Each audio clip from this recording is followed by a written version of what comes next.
And welcome back to holy shit, sorry, I gotta cancel this. It says Hangouts on Air is going away later this year, just so you know.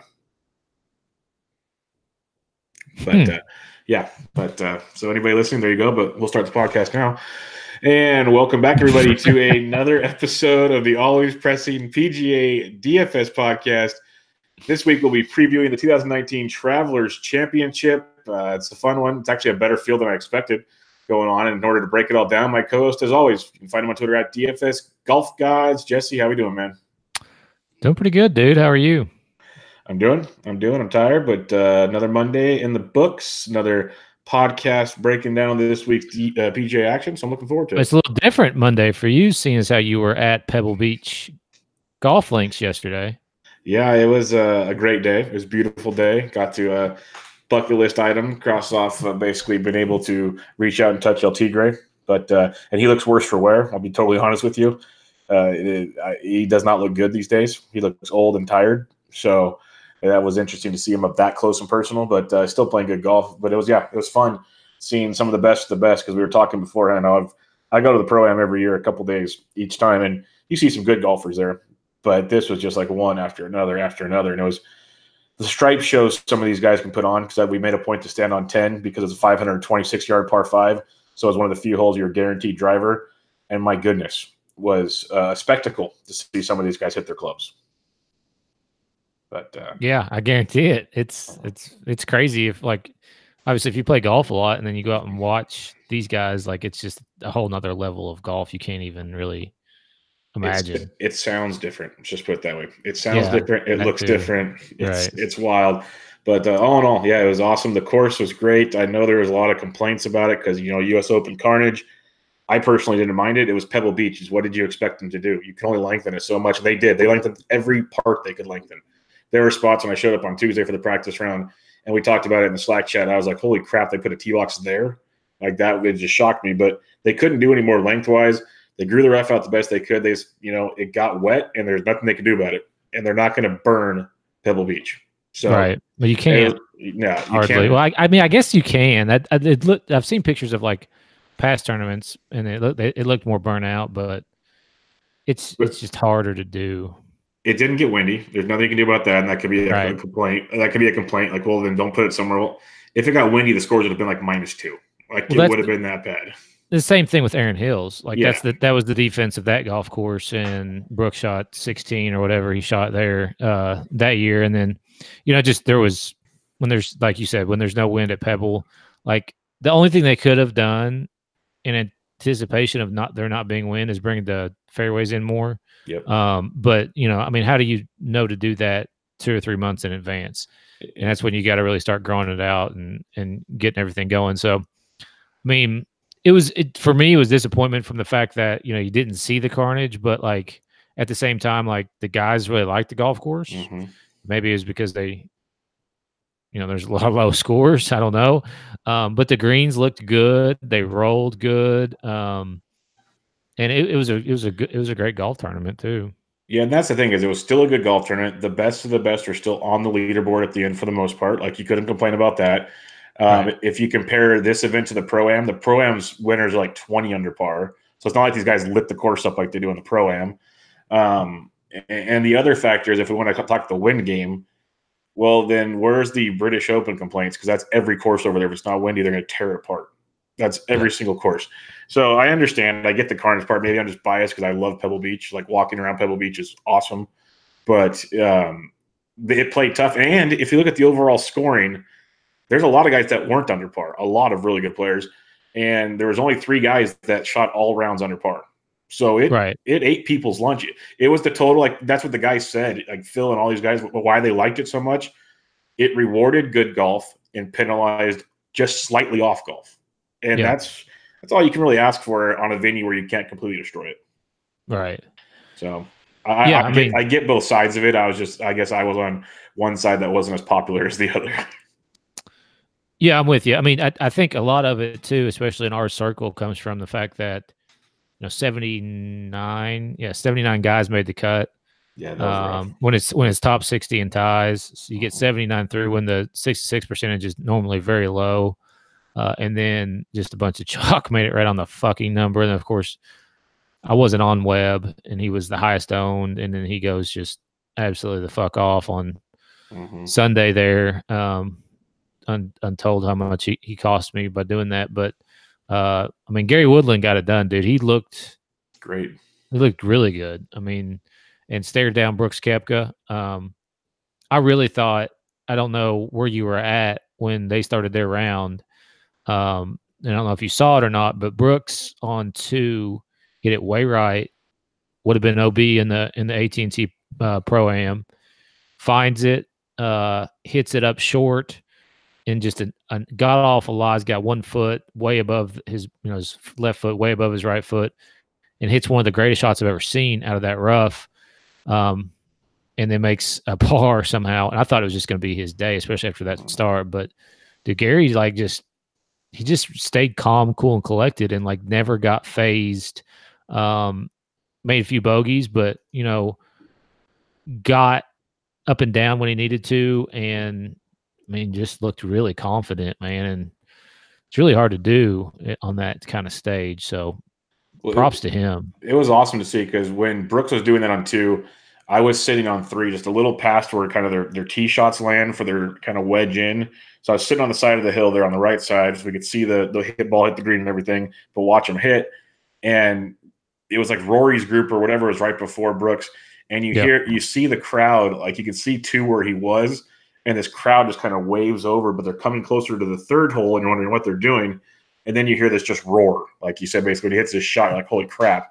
And this guy next to me had one of the ear radios, and a bunch of people had, and he's telling us what happened, because we already knew Brooks birdied 1, and we're watching the scoreboard as we're waiting. And then Brooks comes, and it's really interesting because at the Pro-Am, the tees are closer, and guys don't try to cut the corner. They just play it safe and wedge it in. Well, here the thing was way, way back, and they were trying to cut it over trees. And a couple of guys were like playing almost behind the 16th green because they land there and wedge it up. But Brooks just hits this bomb. Like, I've never seen a guy hit it where it was. He maybe was like 90 yards out. It was just ridiculous. Yeah. And he wedges it in to within, I think, like 3 feet or something. The place is going nuts, and he just has this strut. And I'm watching him. He's probably like 50 yards in front of me. And I'm going, oh, pray for Gary Woodland. Like, this guy just looks absolutely just like, yep, no one's beating me today. Or if you're going to win, you're going to earn it type thing. Like, I'm going to put this pressure on you. But I mean, Gary was awesome. It was like one of the, like, I don't think you could really have a better start from Brooks Koepka than the way he started it. I mean, 4 under through 5 is fucking nuts on any golf course. He just wasted some big opportunities. The par he five, did. He par 5s. He did. Not he did. He probably should have birdied 6, which is very birdiable. Yeah, he should have. I mean, it was playing the easiest hole on the golf course. I was texting a buddy all weekend how that hole was playing like minus 75,000 billion. Yep, it was an automatic birdie. Of course, everybody I rostered was just parring it. I had one guy double bogey it. I think Decky double bogeyed that hole. He may have tripled it that day. Anyways, long story short, Brooks gets, and then like he just couldn't. I mean, he couldn't birdie. 14. He didn't 14. Birdie He missed 18. the green. It was brutal. Yeah. I mean, and then Gary, dude, coming up. I'm sure you saw it coming up. 14 out of the rough was one of the best shots I've ever seen. He was in the fairway. Which one was out of the rough then? 14 is par. That was 5. Like 13. Yeah, it was 13. It was 13. Yeah, right after the par 312. Yeah. Yeah. So 14, he hits it the fairway, and everybody's like, "Oh, he's just gonna lay up." Dude pulls 3 wood and just bombs it, flies it on the green, and it's just off to the left or whatever. Chips up, makes his birdie, and then dude, that shot on fucking 17. That chip, oh my god, that was like, I literally sat there and I'm like, okay, he deserves every bit of that trophy right now. That was one of the best golf shots I've ever seen. If that's me, I would have bladed that over the green about 20 yards. I either blade that thing into the Pacific Ocean, or I take like a 12-foot divot out of that green. Like, it was one of the two. He barely scraped the green, but he lands it on that downslope and then just checks up and almost goes in. I mean, I thought it was going in. Probably not as hard of a shot, but with the pressure on, like, that's a fucking insane shot, dude. Well, we've seen Gary. He's 0 for 7 entering tournaments with a 54-hole lead, and they talked about it plenty on the calm, cool, and collected, man. Yeah. I mean, he's got I heard some people calling him Brooks Koepka light, and I can see that, but he's also got that just at least this past week he had that calm, cool demeanor, and maybe that's something that he can continue to feed off of for rounds coming up. I don't know what his issue's been. I know a lot of it's been with the short game, and he had a hell of a fucking week around the greens and on the greens. But it'll be fun to watch him. I mean, if he's another guy who can step up and compete with Brooks and DJ and Rory, I mean, golf, man, crazy. It's awesome, man. Week to week, like it's just so many good players because we've been on Gary a lot this year. Like we're pretty pro Gary on this podcast. We like Gary. We play him a lot, and he's always been so close. He just can't like finish it. But that's why he's always priced in the middle. Like he's always that mid guy, but you're like, he's really good. He's only missed one cut, and that one cut was ridiculous when he missed it. He's just a monster. And I was listening to his last night when I got home. They were replaying his interview in the media tent with the trophy and everything. And he talked about a few things. He said he spent like the last 3 years really learning how to play POA well. That's why he plays it better now because he couldn't play it before. And it showed this week a lot. And then when they asked him about that deal on 17, that chip, it's something I never would have imagined. But he said he started working with some new guy like 9-10 months ago, I think it was. And his chipping around the green was so bad. The coach made him chip off a green for like 30 to 60 minutes a day. Really? He said like the first week, the superintendents hated him. But the pro kept saying, if you can learn how to chip off of this, you can learn how to chip off of anything. And he made him do it over and over again. I'm like, holy crap, that's pretty impressive. Yeah, for sure, man. I mean, that's actually a really good. It makes sense. Really good tip. Yeah, but, I mean, you don't want to go out to your local Mooney and just start chipping off the green. Yeah, we don't recommend that. I mean, if you're a pro golfer like Gary Woodland and the course probably just deals with it, but yeah, it's wild. I mean, but the leaderboard otherwise too was pretty stacked. Brooks up there, obviously. What a fucking run for Brooks, man! I don't have it 2 wins in a solo second in the last 3 years in the U.S. Open. It's just it's 3 majors this year. Second win, second. Yeah, I mean, Jesus Christ! And he makes it look so easy out there. And somehow, I know he was the highest price, but somehow he was less than 10% owned in the Millie this past week too. Which just blows my mind. He'll probably be less than 10% at the Open too. And it's a links course where even if he's off target, he can probably go ham out there. Yeah, I'll be all over him there, but he'll also probably be the highest price again. I mean, I know that's got something to do with it, but at the same time, sometimes you just gotta eat it, man. Play the best guy. I mean, you know what I mean? Like when a guy's on a run like this, I mean, nobody was gonna be fading Tiger back. If we had DK back in the 2000s when Tiger was going off, everybody would be paying up 15,000 for Tiger at that point. But John Rahm up there, he had a good showing. Justin Rose was interesting, man. I talked about him on the pod last week, and he had a really odd week.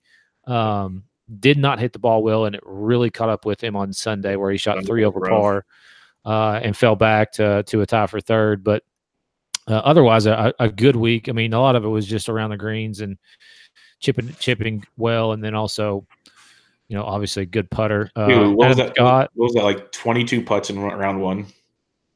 He had 34. He had 34 one putts through his first 3 rounds. Justin Rose. Yeah, he was. The putter was just hot fire. I mean, he hit 50% of the greens and 50% of the fairways in round one. That's crazy. I mean, for the whole entire week, he hit 59% of the fairways and 54% of the greens. It's just really bad, and that was a tie for 60th, basically. But another stacked leaderboard, dude. I mean, Rory was up there, Henrik was up there, Louis came out of nowhere. Another great Open finish. Really good Sunday, 67. So yeah, I mean, that my only disappointment kind of was DJ, man. I mean, he just couldn't putt, which is surprising. Well, kind of surprising. I mean, that's always his Achilles heel. And yeah, I mean, I figured going into it, like he knows these greens, he's going to be comfortable on them, he's going to feel good. No, sir. Yeah, he lost 7 strokes putting this week. Like if you just add that on, he's contending. He maybe makes people sweat a little more. It's just, that was my one and done pick too. Great time to use DJ. That was great. But it was an awesome week. The leaderboard was great. We'll talk about some of these guys when we talk about players in the field. But like Victor Hovland, watching him for a couple days. This kid is freaking good. I'm pretty sure they probably drool over him all over the telecast, but the dude is really, really good, and he does not care about we're sitting on 10. Tiger's in the group right behind him. Tiger sticks one with really close on 8 from atop the crest there over the water. Sticks it, and the crowd erupts behind us. And he's addressed his ball already, and he started to swing, and he could have stopped. He just kept going, and he piped one. Like nothing phased him at all. I watched other golfers stop on less while we were standing there. This kid didn't even get phased by it. Just launched one. He's going to be special. Yeah, no, I agree, really good. If you look at his stats too, we'll talk about this more here in a minute. But he played really well. He had a lot of good tee shots, and obviously had a very good Sunday. Yeah, so we'll get into that. Like you can tell by kind of the way we're talking here, I could sit and talk about. We love golf and major golf, and as long as it's competitive, like it was this last weekend, I was pretty happy with that because it might not have been neck and neck coming into Sunday, but it was close enough to keep us interested for quite a while there. So right, and that's all I ask for in a major. Make it the runaways kind of suck. Like if it happens, it happens, but give me something to talk about, and they definitely did this week. All right, let's get into this week's PGA Tour actions. A much more loaded field than I thought. When I looked at the DraftKings pricing, I was like, holy crap, all these guys are actually playing at this event. It is the Travelers Championship, 156-man field, T70 and ties. They'll be at TPC River Highlands up in the northeastern Connecticut area. Jesse, why don't you give us some past event history? So last year, Bubba Watson was the 2018 champion, which is obviously last year. 3 shots. He shot 17 unders, 3-shot winner over Paul Casey, Stuart Sink, JB Holmes, and Bo Hostler. 2017 champion was Jordan Spieth in a playoff at 12 under over Daniel Berger. I think that's the year that Spieth chipped in out of the bunker there, wasn't it? You remember that? Yeah, it was. With the rake got thrown. Yeah. 2016, Russell Knox was the champion, 14 under, 1 shot over Jerry Kelly. So Bubba's won this golf tournament 3 times. Obviously the 3rd time was last year. Won it in 15. He also won it in 10. Kevin Strillman's a past champion here. Mark Leishman's a past champion here. Stewie Sink has won this championship twice. The Stu Goat, and but last time was in 2008.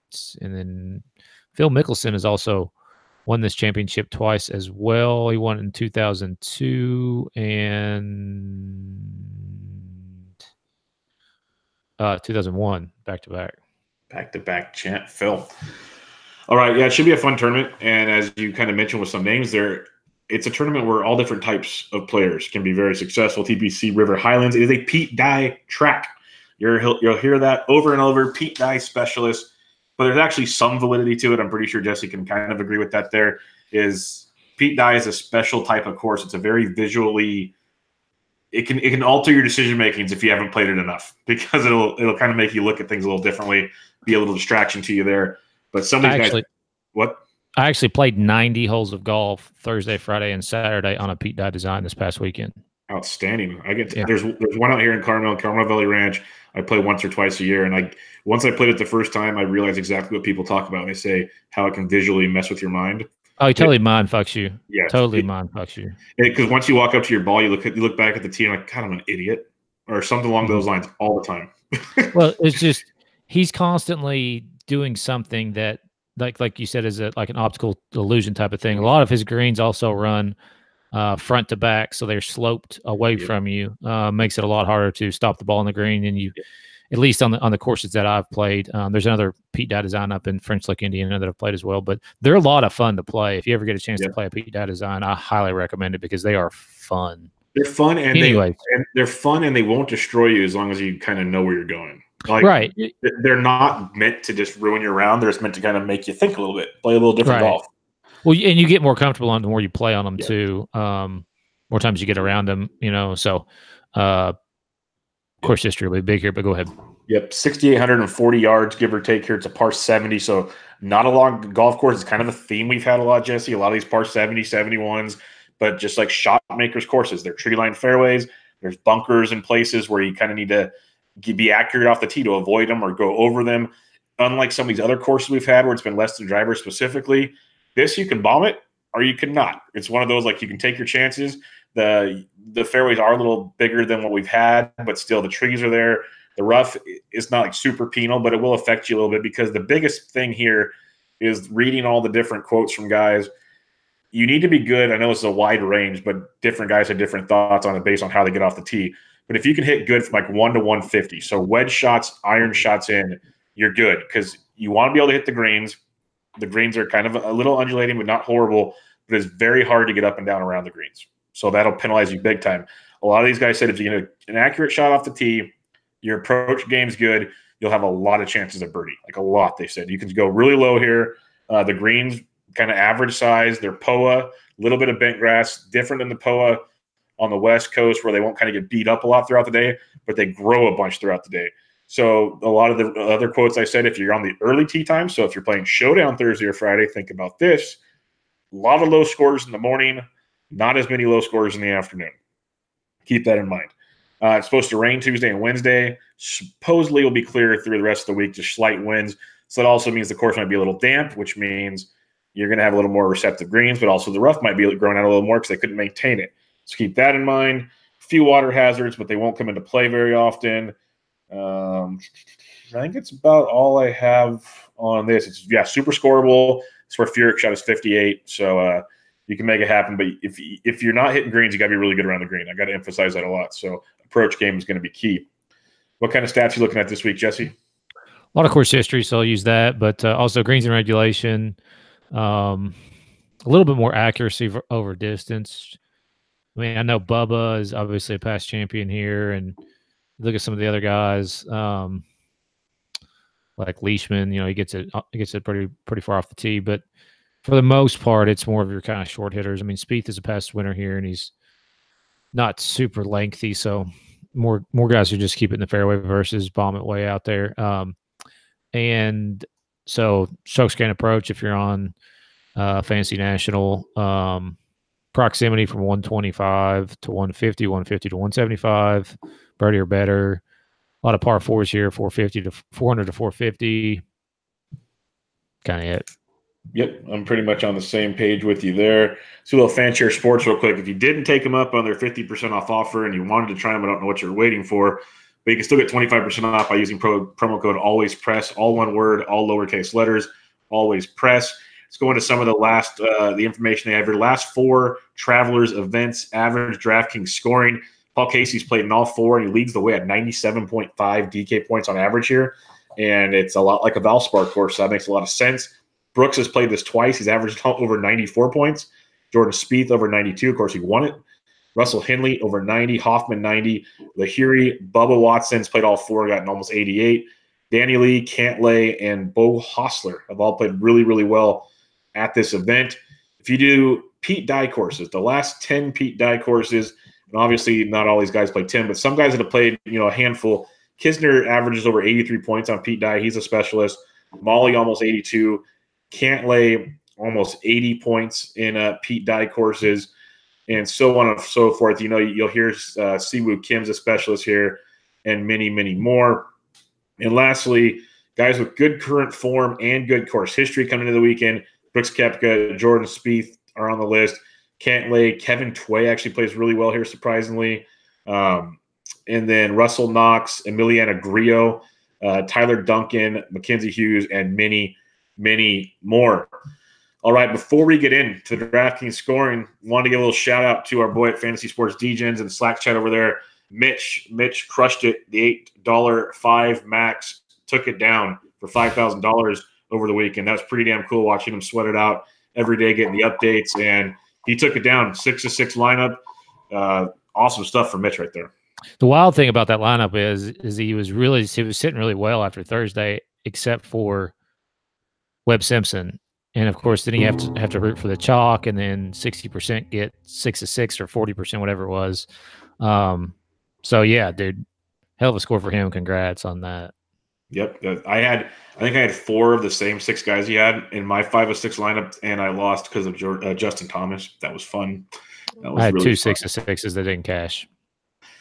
Well, I guess I shouldn't say too much then, but basically what could have been is what I'm trying to tell myself. Holy shit, man! It was frustrating, but don't take it away from Mitch. Mitch has a hell of a lineup, and some other guys did really, really well.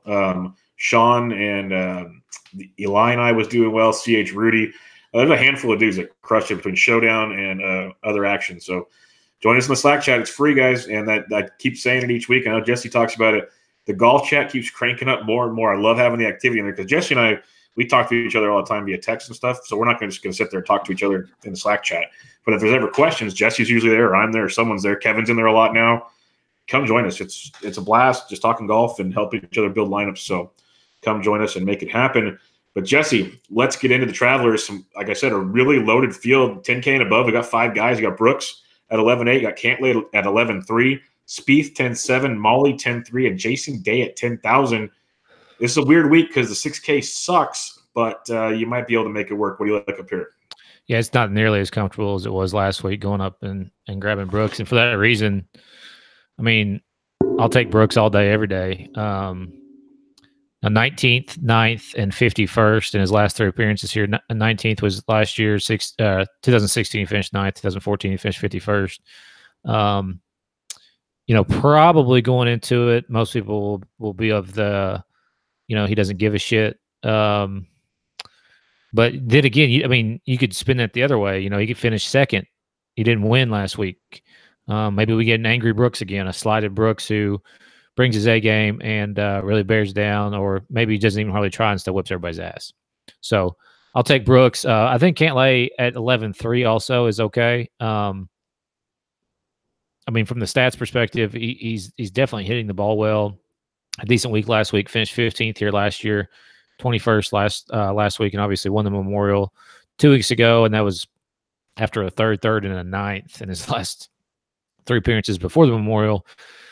Dude's just putting on a ball striking clinic. So those are the 2 guys for me up top here, the 2 highest price guys. I don't. You tell me, is it a Molly week or not? Yes, it is Molly week. This fits him to a T. You would think. He struck the ball so well last week. He struck it really, really well. His short game, we talk about it a lot. You talk about it all the time. When you talk about you're playing Molly, and you always joke, well, now I'm looking forward to him 3-putting from 3 feet or whatever. Yeah. That was his kryptonite. I don't have all the stats in front of me, but it just felt like that was his kryptonite last week, was his putting, because he played really, really well. Especially he started really hot on Sunday, because I had him in one of those 6-6 lineups. I needed him to go, and when he was going, it was looking good, and then the wheels came off about 9 or something. And anyways, so if you say so, then I guess I'll have to do it. Yeah, and I agree with you on Brooks. 11.8 is insane, but he's earned everything about it. I've become a Brooks fanboy. I know I might be a little late to the party. I've never not liked him, but watching his swag, I respect the shit out of what he does out there. A guy with that much confidence, and he backs it up, I will respect the hell out of you. It was cool to watch, and then he's totally humble about it too. Woodland just outplayed me. But like you said, he could either come in with 2 factors. He could be the guy that it's not a major, so he goes and finishes 35th, which we've seen many times, or it's I finished second place. I know I should have won that tournament. I'm going to go truck these people at this course right now. I can see him going either way with that.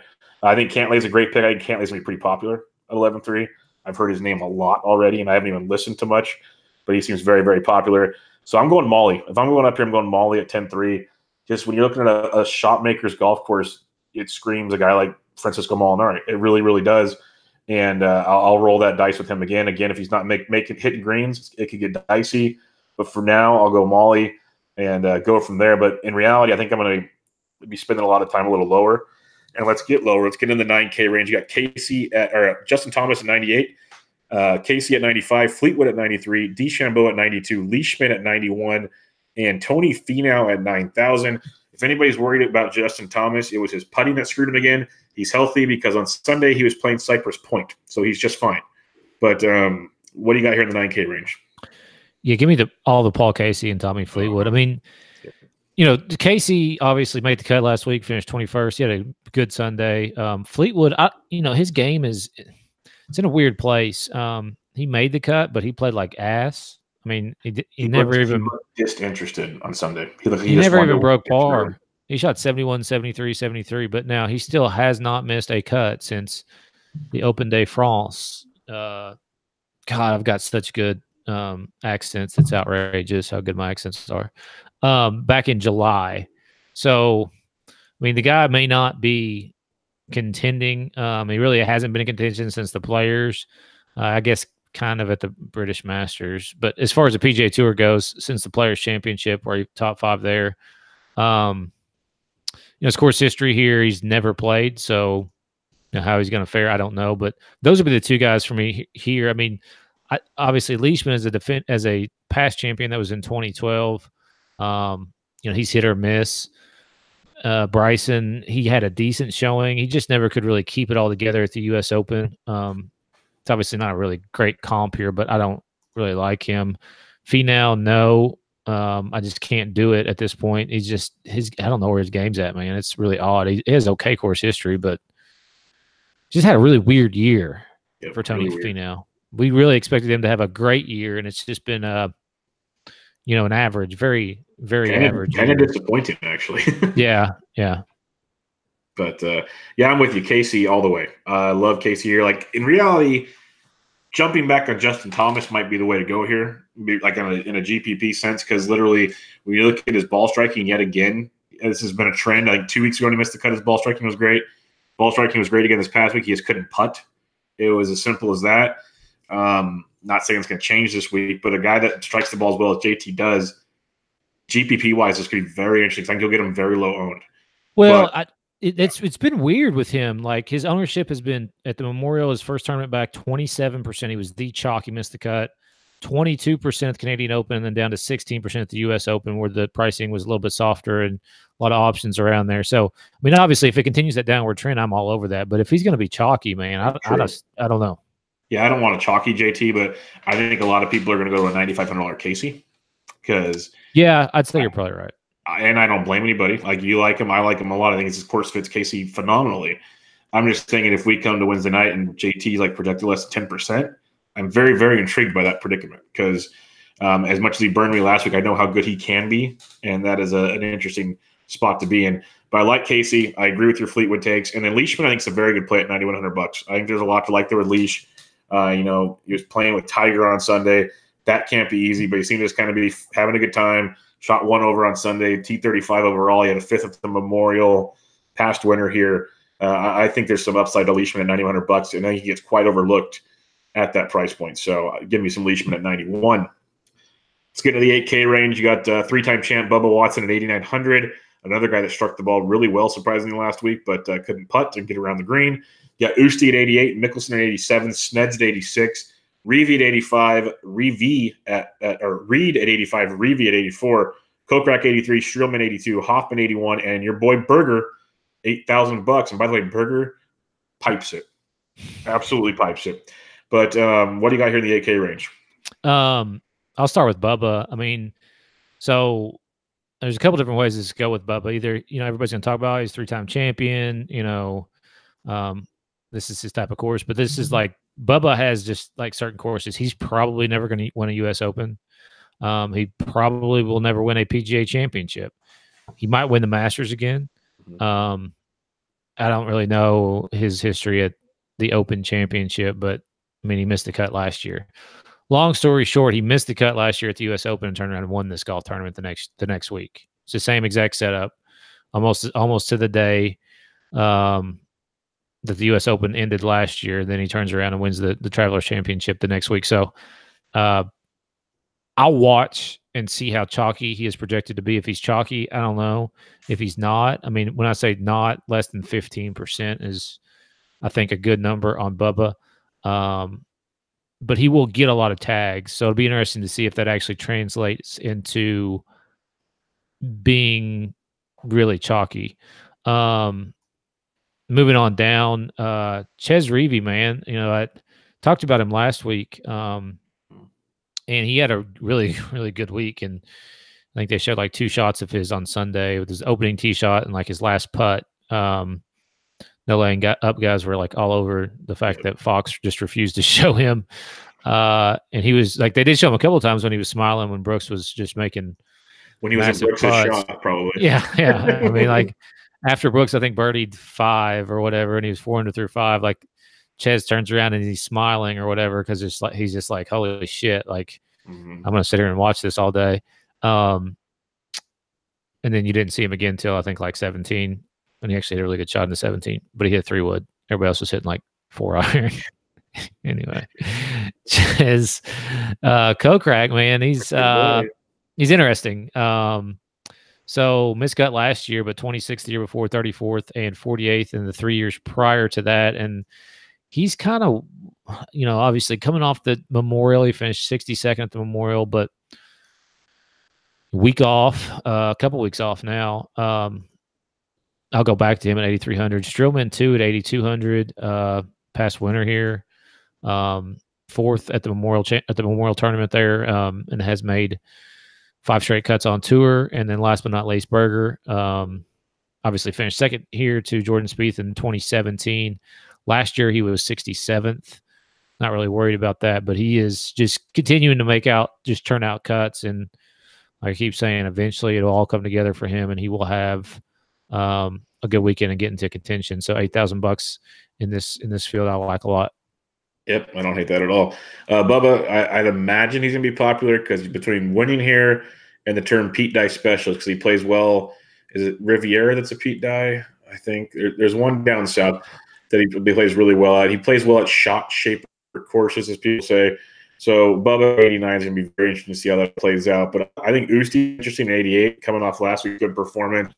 Maybe feeling the groove there and striking the balls. We know Usti can when he sleeps in the right bed. Ches Reavie at 84, I like a lot. I think keep riding that hot streak. We've seen Reavie at times he goes on streaks. Let's see if he does it here, or maybe it's just a 1 week thing, because it was a T3. He missed the cut at the Charles Schwab, but then a PGA Championship 14th, Wells Fargo in 18th, a 28th at the Heritage. So 4 of his last 5 events, he's actually played really, really well. For the most part, he's pretty accurate off the tee, and that's what you're looking for here with an approach game. The putting's usually kind of suspect with him, but he likes POA greens. It could be interesting with Reavie at 84. I like that quite a bit. You mentioned Kokrak. This guy hasn't missed a cut all year and just continually gets it done. He was on that run for a while there. He's kind of hiccuped a little bit of late, but I think you can maybe jump back on him at 8,300. And then Berger, I'm 100% on board with you. The dude's getting closer and closer. I think you're going to get it here pretty soon with him. It's all going to come together, and I think at $8,000, it's a good risk reward type deal at that price point with Berger. So I'm on board with you there. I like Ches and Kokrak the most in this range for me, but that's where I'm looking at. All right, 7,500 and above, Jesse. We got a handful of guys. Who are you looking at here? Start right up top with Gritio, 7,900. 2 straight made cuts here. His only 2 appearances. 19th last year, 43rd the year before. Didn't have a good weekend. He started pretty good at the U.S. Open. Shot 3 under the first day, but then 3 over, and 2 over to finish it out. Had a really good showing at the Memorial tournament. So I like him.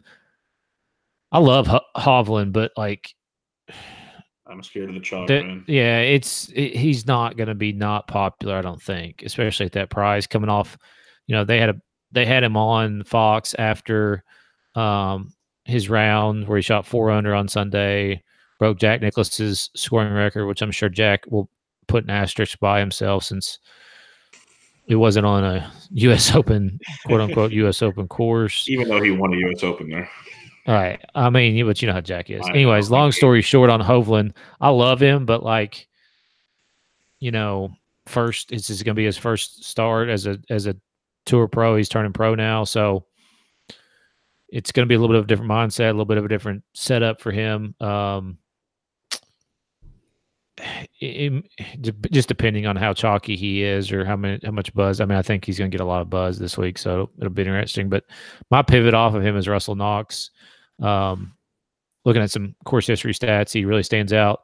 38th last year, 62nd the year before, and he won it in 2016 and made 2 straight cuts on tour. Did miss the cut to PGA Championship, not a huge deal. But I just obviously the course history is there, and I really feel like people will flock to this 7,900 range with Grillo and Hovland. So give me all the Russell Knox at 77. Yeah, and then Bud Cauley again as well. Bud Cauley at 7,600 for the same reason as Russell Knox. He just stands out and he's kind of trending upwards as far as his form goes too. For sure. I like Victor Hovland quite a bit, but I'm not playing him chalky like you said. That's just not going to happen. The kid's good. He could win this whole thing if he really wanted to. He's very, very talented. If it's a birdie fest, he can attack greens, but I'll sit and low owned, yes. If not, no. Grillo's a great play as well when it comes to ball striking extraordinaires at $7,900. Very good play. But so is Binion at 78. There's a lot to like there. Binion had a good finish last week, T16 and T17 at the Memorial. A good iron player in his own right, $7,800. I think he's a very, very good play there. I love the Russell Knox call. He's another guy with, approach game, iron play we talk about a lot. So I'm with you there. Kevin Kisner's interesting to me. He's a guy that plays really well on Pete Dye, as we talked about the last 10 Pete Dye events. T49 last week, T41 to Memorial. He's kind of had an up and down season, but he won that match play in Mexico at a Pete Dye course. Plays really, really well at those type of courses. You hear the Valspar comparisons, the T24 to the Valspar. Some interesting things to look at with Kevin Kisner at $7,700. Probably overlooked too, because I don't think he'll get a ton of attention there. Another guy we talk about kind of shorter courses, less than driver necessary courses, just ball striking. Adam Hadwin, 6th at the Canadian, but 52nd at the Memorial, 29th at the PGA, 38th at the Wells Fargo, T48 at the Heritage. He'll go super low owned at $7,600. So he could be a play for you. I'd rather have Kisner potentially. And then lastly, Danny Lee plays really well at iron courses, approach game courses like this. So I like him at $7,500. I think this 7K range is going to be the fun range because you can make arguments for a lot of golfers here, and you could really get your ownership here in 7K range to not have to worry about the high guys as much. That's my 2 cents on this. That's why I'll probably name off more than most people would in this range, but there's a lot of ways to pivot here is basically what I'm trying to say. What do you got at 7,400 and below, Jesse? Start with Kevin Tway. You mentioned him earlier. He's played well here before. He finished 6th there last year, 43rd the year before, and in 2014 he finished 26th. He has made 5 straight cuts on tour after missing 6 straight cuts on tour. So he's figured something out, starting to play better. Matthew Wolff, another Oklahoma State, I guess, alum. I'm guessing that him and Hovland have both graduated. Anyways, long story short on him, 7,300. Not going to show up on anybody's stat models. He did play in a PGA Tour event this year. I don't know if he's turning pro or if he's just got an exemption or something. He was heavily talked about that first event. Do you have his ownership on that one by chance? Phoenix Open? Yeah. Yeah, 3%. That's it? Okay, good. So he was talked about a ton, but maybe everyone backed off. Yeah, he was $6,000. He made the cut there and finished 50th. So he'd be interesting, kind of a pivot off of Hovland again. And then Nick Watney at 7,200, another interesting guy. Sebastian Munoz at 7,200. He missed the cut here. His only appearance in 2017, but has finished 11th at the Canadian, 7th at the Rex Hospital Open, which is Web.com event, 10th at the Byron Nelson Championship, and 38th at the Wells Fargo Championship. So has been playing well of late. Troy Merritt is another guy at 7,100, and Mackenzie Hughes. I think you mentioned him in the fan share deal as well. Both those guys, $7,100. Those would be my 2 guys down there that low with Munoz. I like the Matthew Wolff call. That could be a fun one there. Siwoo Kim, you're going to hear that a lot because he plays Pete Dye very, very well. $7,400. He's played well here before as well, so that could be interesting. But where I'm going to go down here, and this is kind of his recent form and getting to actually watch them a couple days, is Sepp Straka, the rookie at $7,100. It's a big dude that can hit it really, really well. T28 at the Open, T60 at Canadian, T29 at Byron Nelson in his last 3 events. Missed a couple cuts and a T26 at Punta Cana, but this dude's a really good iron player. I was really, really impressed with what I saw from him. Doesn't mean he can't miss the cut of $7,100 as a rookie, but I think there's upside with him before the weekend. Let me pull his stats back up here. He had a 76 on Saturday. Other than that, he played really, really well. So I think there's some upside there with Sepp. Harris English is actually swinging it really well. I know it's not a name that gets talked about a ton. $7,000. He was T58 last week, but T20 at the Canadian Open, T43, T54, T25 in his last few events. I don't mind him at $7,000 to make the cut, maybe run into a T25 or something for you. So I think there's upside there at $7,000. So I guess I like more of the 7,500 and above than the 7,400 and below. But that Straka and English calls, I think I'll get it super low ownership, and it'll help me out a ton. I was super surprised to see struck his name up there, and I guarantee 99% of people watching are like, "Who the fuck is that?" He's a big boy, dude. Big boy. Yeah, I was shocked when I saw him on the practice day on Tuesday and then again on Sunday. He's a big dude. And 67 on Sunday is legit too. He played terrible on Saturday. On Saturday. Yeah, killed him. But to come back with a 67 on Sunday is impressive. Yeah, he's playing good, and I think the way I saw him hitting his irons there, if that's all he needs to do here, I think might be in. Hey, he's a rookie, first time at a course could be interesting, but I think there's upside there for sure. 6K range, it's interesting down here, Jesse. Very, very interesting. What are you looking at? You start. All right, I got Nick Taylor at $6,900, coming in good form. The last two events he's been in, the U.S. Open, a T43, Canadian T27. I'm afraid this guy might be popular, but he's really playing well. Colin Morikawa out of Cal, T35 at the Open, T14 at the Canadian Open. And he's just a really small, just consistently keeping it in play player right down the middle. Doesn't do anything too fancy, but like you look at his 4 rounds at the Open, his 4 rounds at the Canadian Open, nothing fancy, but just doesn't screw up. He only had 18 birdies last week. I say only 18, but that's really good at a U.S. Open course for your first time. And then he only had 8 birdies at the Canadian Open. So keeps it in place, keeps himself out of trouble. The other two I'm looking at for now until something might change. I think Vaughn Taylor, he always plays these small courses really well.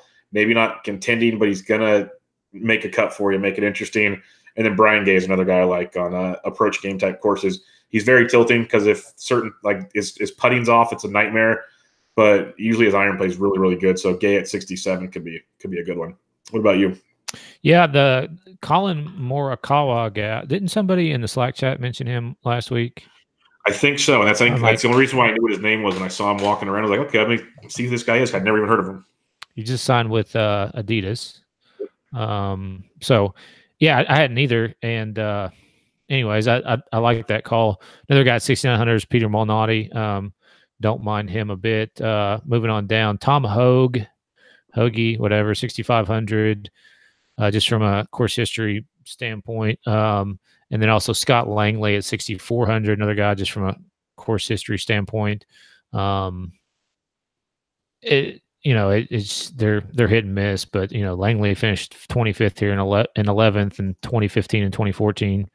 He did make the cut Canadian Open. He missed a bunch of cuts before that. Tom Hogue, every other year making the cut. This should be the year for him, but just kind of another hit and miss guy. And then another guy, Lebioda, too. There's several options down here in this range. It's not nearly like last week, so it's a lot more uncomfortable. Yeah, a lot more uncomfortable. At least 70 guys make the cut, and you mentioned who'd you mention before Lebioda there? Hoagie and Langley. Hoagie made the cut at the Open, so he played the weekend, which is always a good thing. But that leads me to my question for you. I should have asked it earlier, but I'll ask it now. Do you have any concern with guys that played all 4 weeks at Pebble and flew out last night or either this morning to the Northeast? First of all, did you see Chip McDaniel finished his round about 18 hours ago, or probably 24 hours ago now? At the time, it was like 18 hours before, and then Monday qualified for this event. Are you serious? Yeah. That is impressive. Wow. Yeah. Wow. So, I mean, a lot of guys will take today off and travel and then probably have real light shit going on tomorrow and then play some golf on Wednesday. You could lean more on course history just for that reason. If it's a brand new guy who's never seen the course, you might want to, give the edge to the guy who's seen the course a little bit more or potentially didn't play last week, but I'm not super worried about it. Yeah, most of these guys travel pretty well. Not all of them, but most of them do. It does suck, though, that they're going from the West Coast to the East Coast. I agree with that. That's my concern. But, like, the big boys are flying private, so I think they'll be okay. Let's recap things real quick. 10K and above, give me your top play, Justin. Brooks. I'm going to go Molinari. 9K range, give me your top play. Paul Casey. Yeah, I'll go Casey with you there, too. 8K range. Give me 2 guys. Bubba and Burger, the sandwich. I like that. I'm going to go Reevy and Kokrak. 7,500 and above. Give me 2. 7,500 and above. Knox and Colley. I'm going to go to make it different because I like the Knox call a ton. I'll go Griot and Kisner. 7,400 and below, give me 2. Munoz and Kevin Tway, man. Let's see if fucking top on that fucking tilt train.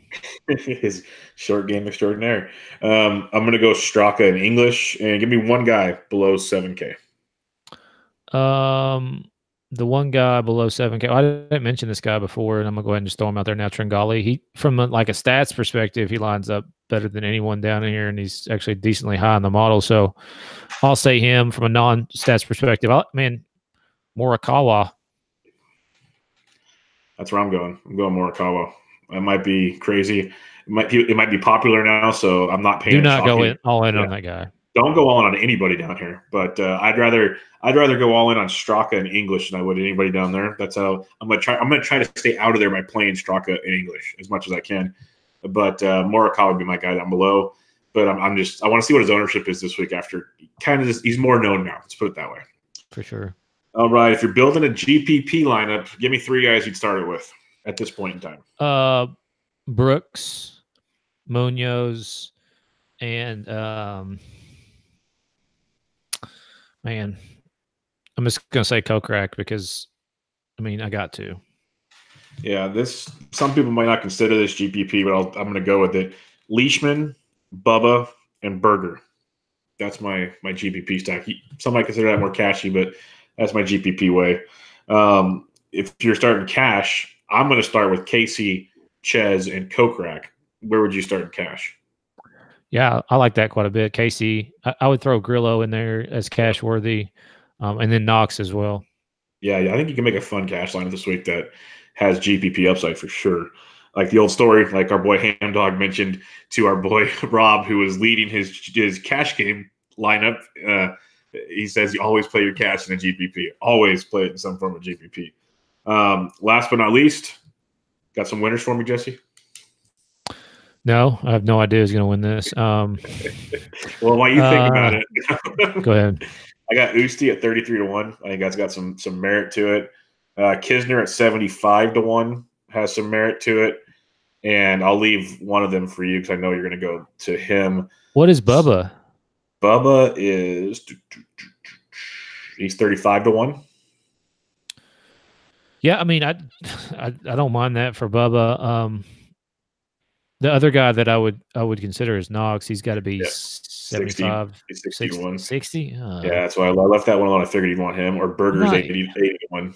Oh, definitely go Berger over Knox if you got 80-1 on Berger. Yeah. And your boy Tway's 110-1. I didn't realize though that like that's not very good odds on Knox. No, not at all. And he's like mispriced then per the odds down at 77 versus. I mean, it's not that far off, but this could be one of those weeks though where a long shot could take this thing. It's one of those courses. Oh, 100%. One of those courses. It's just got that feeling that a long shot could take it. And I keep scrolling through them, and nothing's really ringing a bell yet. But there's names down here that. It wouldn't shock me if something weird happened. Like, Teeter's 250-1. I'm looking for your boy Tringali. I must have passed him. But yeah, there's a lot of guys down here. So I'm not going to, except Straka's 200-1. I don't think he's going to win it, but I'd take a T20 and see what that pays out. I like him a lot. So I think Straka's pretty interesting. But any other odds you're looking at here? No, man. I'm a terrible, terrible, terrible bettor. All right. Well, any final words for DK when it comes to the Travelers Championship? I don't. Hope the energy level gets back up by Wednesday, Thursday, and it always sucks coming off of these big time tournaments. But man, hell, we're just a fucking month away from the next one, the Open Championship. So can't wait. Golf season is just flying by, dude. Flying by, and it's been absolutely awesome. The winners have been great. It's been a fun year of golf. So it makes Mondays. Mondays usually suck, but it makes talking golf with you a lot better because at least something fun to talk about. So we will continue to bang this out. And if you guys have any questions, Jesse's on Twitter at DFS Golf Gods. I'm at BDentric, and the podcast is at Always Press DFS. But join us in the Fantasy Sports Degen Slack chat. Just ask one of us. We'll get you an invite, and we'll rock and roll it for you. And you'll have a lot of fun in there as well. It does all sports, not just golf. It talks everything in there. But until next week, This was the Always Pressing PGA DFS podcast previewing the 2019 Travelers Championship. Catch you guys later.